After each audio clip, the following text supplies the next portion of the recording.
Hello and welcome to another episode of World Talks here on TVP World. I'm your host, Marie Cato.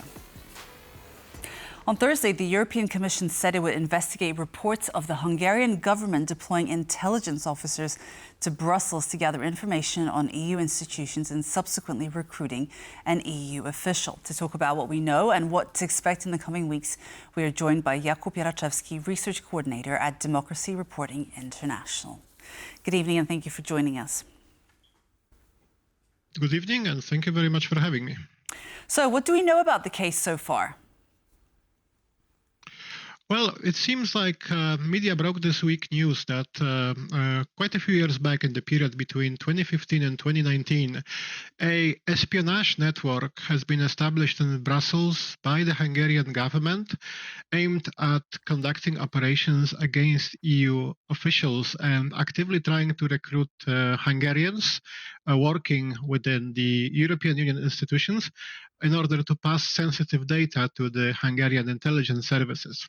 The reports from the media indicate that this operation has been carried out while the current Hungarian Commissioner, Oliver Várhelyi, was the Hungarian representative ambassador to the European Union in Brussels. Reports indicate that this network has collapsed after being discovered. However, those reports raise questions which might be answered by the European Commission's own internal inquiry. However, they more broadly fit into the increasingly acrimonious relations between Viktor Orban's government and the European Union institutions. So are you referring to this broader investigation that was released by Germany's Der Spiegel, the Die Tijd from Belgium, and the Hungarian outlets Direct 36? Yes, indeed. Those report was broken last week and indicates a very worrying chapter in the relationship between Hungary and the European Union. So it was quite detailed, almost like a screenplay for a TV series in the coming years. But I don't want to lessen the significance of these allegations or these details that have emerged. But why did anyone expect that suddenly there would be no spies in EU institutions or in Brussels? Of course, Brussels, broadly speaking, is a natural target for foreign espionage. There is almost certainly a lot of activity happening, with operations being conducted both by European Union's rivals and enemies, such as Russia or China, but also by its own allies. It is no secret that democratic governments frequently spy on each other in order to keep tabs on various crucial developments and in order to know what their friends are up to.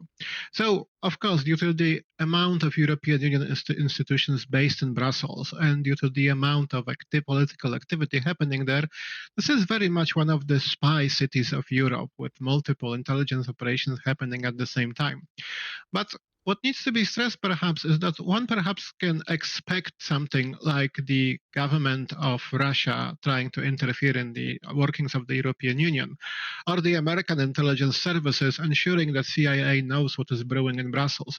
But the principles of solidarity and the principles of mutual cooperation enshrined in the treaties of the European Union would make one expect that within the EU27 there is more trust and less attempts at digging holes under one each other.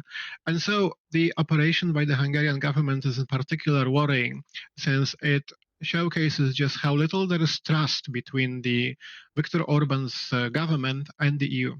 So are you suggesting that essentially member states of the EU should really not place spies in each other's member country states? The EU is an alliance, and there is an assumption that the countries that work within one alliance trust each other. And of course, there is always some level of care and trying to ensure that you know what is happening on the other side. However, one of the reasons that the EU has been set up, apart from being an economic bloc, is that in a way, it is also a security bloc which has a mutual defense clause enshrined in the treaties and an expectation that EU institutions will work together with law enforcement and intelligence services of member states to ensure common security. Especially given that this operation seems to have been less of the type of trying to keep tabs on what is happening within the European Union. But for example, reports show that information sought by the Hungarian spies was related to actions taken by the European Commission and EU institutions with regards to media freedom in Hungary.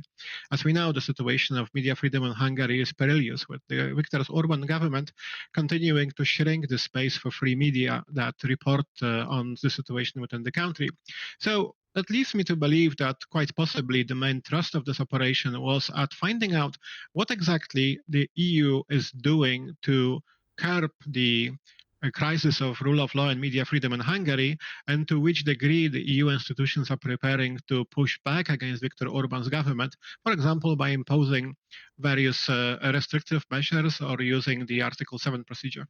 So are we to expect that this is opening a new chapter of distrust between member states? I hope not. I think the situation is quite peculiar, but also particular here. The Viktor Orban's government has been in many ways disloyal towards the rest of the EU. The other governments, which find themselves often at loggerheads with the EU, have never come to the point of so openly contesting the EU institutions. Even in cases of such governments, such as the current Slovakian government by Robert Fico and the previous Polish government of the Law and Justice Party, while there was very little trust and cooperation, things have not broken down completely. This report shows that perhaps there is very little space left for trust between Hungary and the EU institutions. And I hope that this is an isolated accident. And of course, I hope I won't be proven wrong. Okay, Jakub Jaraczewski, Research Coordinator at Democracy Reporting International. Thanks so much for your continued insights. Thank you very much. And that wraps up this edition of World Talks. Thanks so much for joining us, and stay tuned for more on TVP World. Goodbye.